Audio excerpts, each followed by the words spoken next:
Hello everybody, good morning, and my name is Amila Gammana, and I'll show you where I'm from currently, where I live.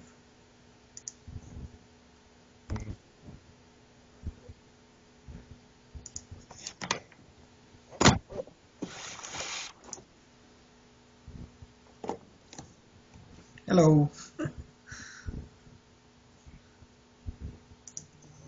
Okay, so this is where I live. If you can see my screen, you would see that I'm from Drayton Valley, Alberta. It's probably about hour and a half from your school, and I'm originally from Sri Lanka. I'm just going to show you a couple of pictures of my family. This is my mother and father. My father is a retired principal, and my mother is a retired teacher. And these two are my host parents. I'll explain it to you, the connection through when I go through my story. And I'm like I mentioned, I'm from Sri Lanka. I'll show you where Sri Lanka is. It's halfway around the world. It's close to India. This is India, and this is a tiny island just north of south of India. It's about 400 kilometers by 300 kilometers in size. Population wise, we have about 21 million people in Sri Lanka, and compared to 35 million in Canada. To put things in perspective, I'll show you another image. So if you can see this image, and I've used an online tool. It's not the greatest map of Canada, but if you can see, this is the map of Canada in pink, and the size of Sri Lanka is right here. So in here there's 21 million people living, and all of this area there's 35 million people. So Canada is 152 times more than Sri Lanka, but Sri Lanka is densely populated. We have as main economy, we have garments. Like if you go to a garment store here and buy a trouser or shirt, most probably that's coming from Sri Lanka. So that's one of our main income to the country, as well as it's an island, so there's a lot of tourism and fishery. Also, we are very popular. Sri Lanka is very popular for their tea. It's called Ceylon tea. Sri Lanka was a British colony for about 150 years, and British, they called Sri Lanka Ceylon. So the name continues on, and still Sri Lankan tea goes as Ceylon tea, and it's the best in the world. And I'm going to show you a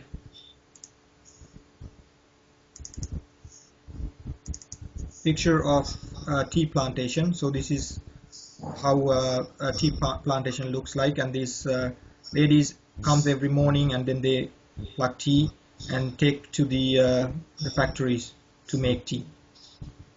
And also we have rubber. That's one of our main exports, as well as coconut, one of our main exports. Ethnicity and religious wise, Sri Lanka have four main religions: Buddhism, Hinduism, Islamism, and Christianity.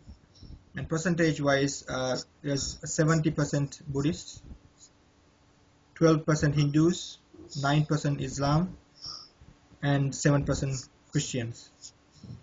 And Sri Lanka faced about a 30-year war. I was born into the war, so there was a civil war going on for years and years.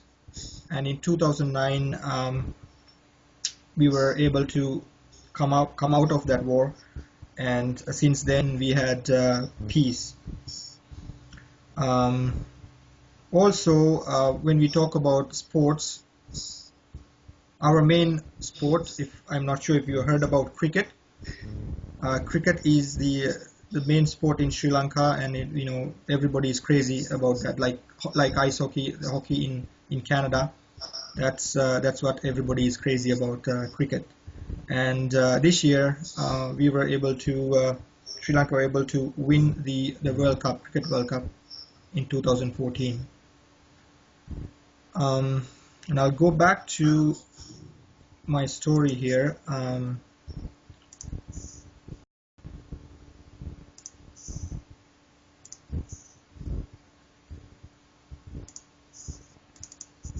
I have only one sister. She lives in Maine, USA, and this is my brother-in-law and my nephew. They both live in Maine.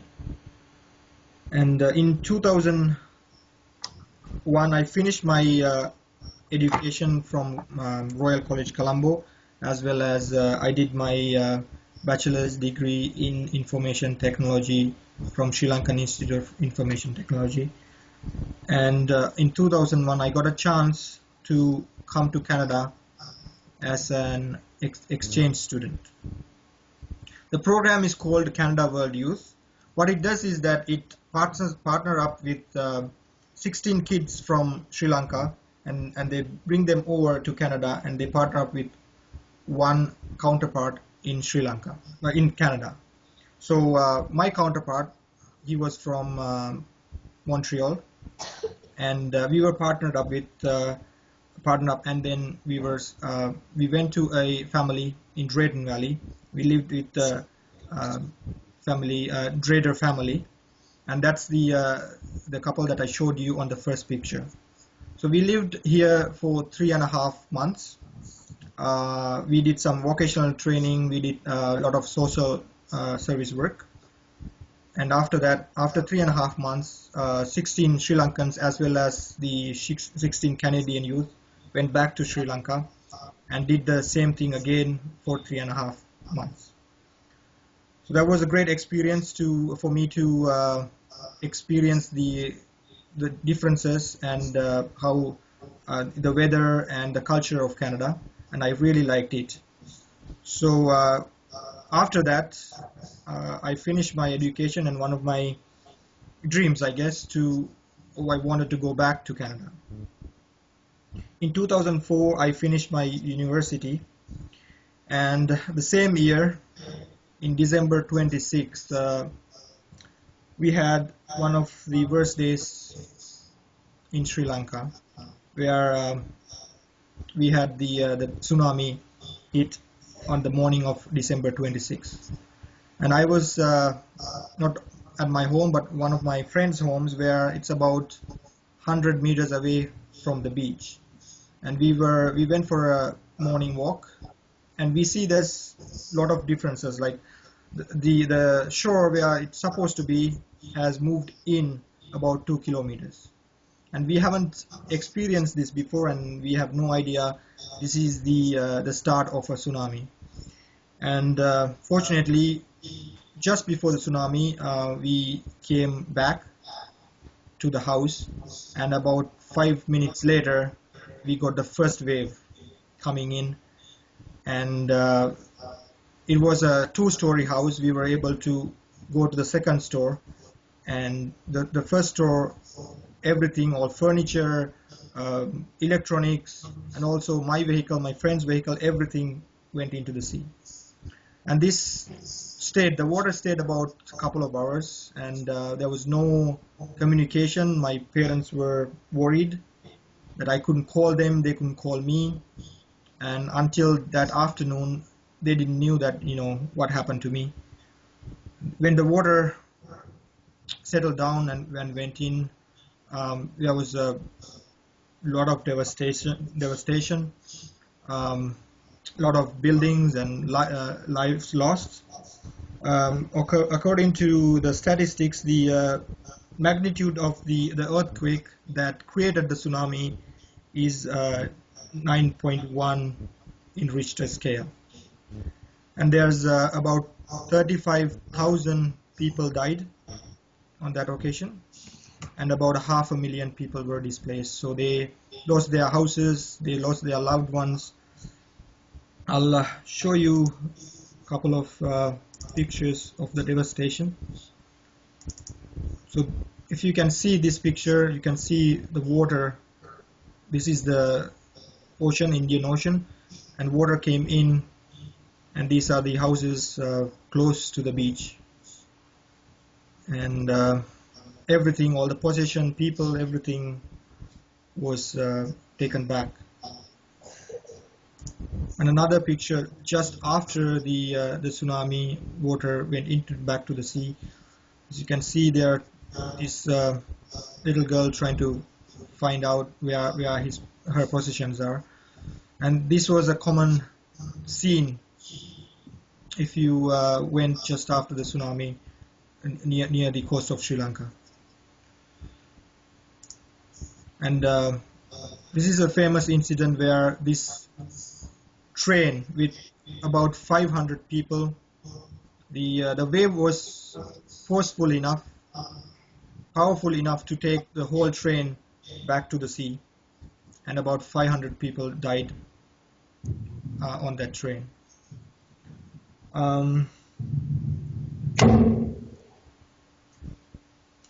So in 2005, just after the tsunami, I got a call from my host parents, and they asked me whether they would like to, I would like to come back to Canada, and that was one of my dreams. So obviously I said yes. And in 2007, I was fortunate enough to come back to Canada, back to Drayton Valley, as a temporary foreign worker. And by 2008, I started building my network in Drayton Valley, and I joined Rotary Club of Drayton Valley. I'll give you a little bit of a idea about the Rotary Club. It's a international organization. It's in about 180 countries around the world, and it's a charitable social service organization. Locally, Drayton Valley Rotary Club has done a few major projects. We have built a library for the kids in Drayton Valley. Also, we have built a park and ski hill in town, ski trails in town we develop and maintain.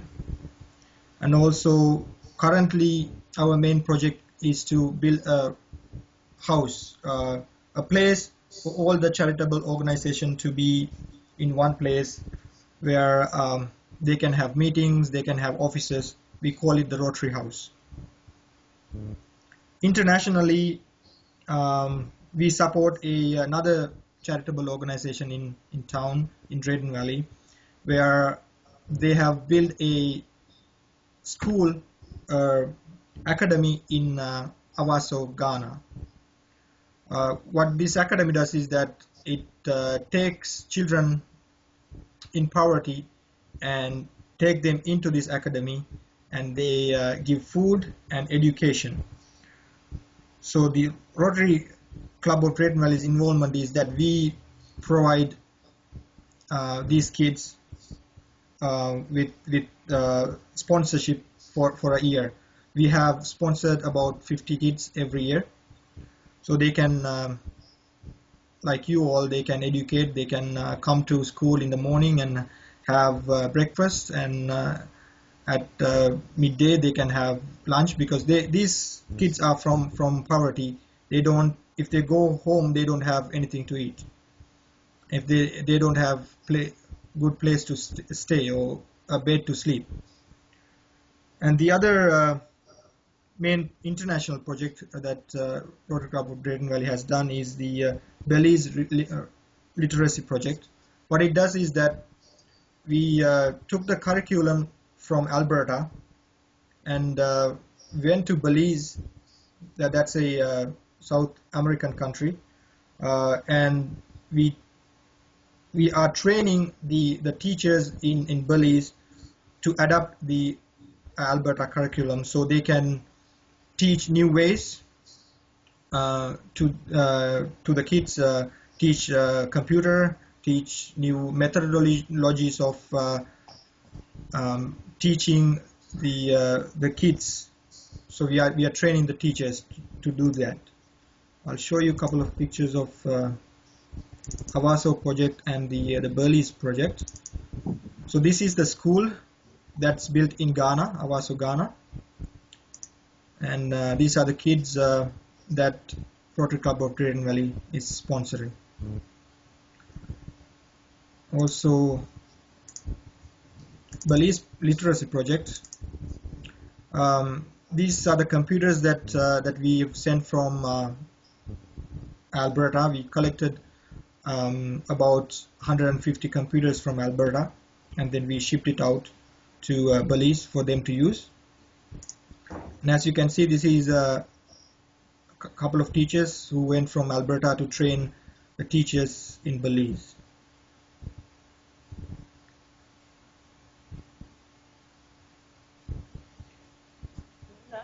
Yeah. Can you hear me? Yes. Okay.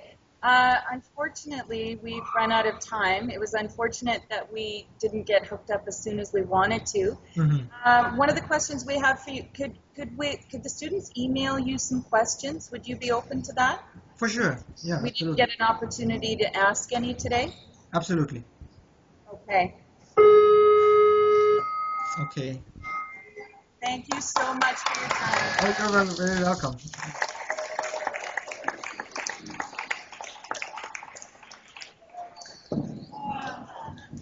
Seven seats, you can stay here with me. Thank you.